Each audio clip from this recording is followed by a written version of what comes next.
થોડા દિવસો પહેલાં મને સ્ક્રોલિંગ વખતે એક રીલ વાંચવા મળી.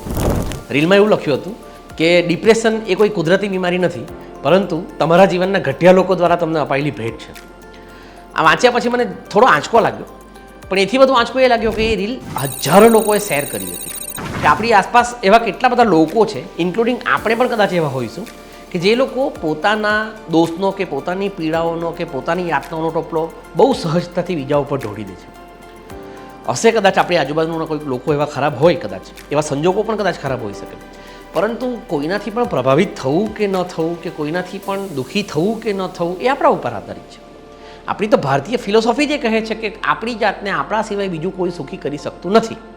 તો જો આપણી જાતને આપણા સિવાય બીજું કોઈ સુખી નથી કરી શકતું, તો આપણી જાતને બીજું કોઈ દુઃખી કઈ રીતે કરી શકે? ખેર, એ તો ફિલોસોફીની વાત થઈ, પણ મૂળ મુદ્દો એ છે કે આ રીતે આપણું ડિપ્રેશન, આપણી એન્ઝાયટી, આપણી નિષ્ફળતાઓ આપણે ક્યાં સુધી બીજા ઉપર ઢોળતા રહીશું?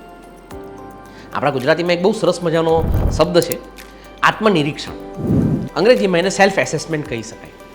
શું આપણે ક્યારેય આત્મનિરીક્ષણ કર્યું છે કે આપણે પણ કદાચ કોઈકના માટે ઘટિયા લોકો હોઈ શકીએ છીએ? આપણું વર્તન, આપણી વાણી, આપણા નિર્ણયો એ કદાચ બીજા કોઈને પણ પ્રભાવિત કરતા હશે, તો બીજાની વાર્તાઓમાં પણ આપણે તો ઘટિયા જ થયા.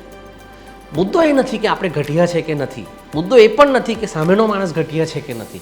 મુદ્દો એ છે કે આપણે આપણી નિષ્ફળતાઓ, આપણી હાર, આપણી એન્ઝાયટી, આપણું ડિપ્રેશન, એ બધું કોઈ બીજા ઉપર ઢોળીને આપણા હાથ કઈ રીતે આપણે ખંખેરી શકીએ? એ સંપૂર્ણ જવાબદારી આપણા પોતાની છે કે આપણે સંજોગોને કે લોકોને કઈ રીતે લેવા.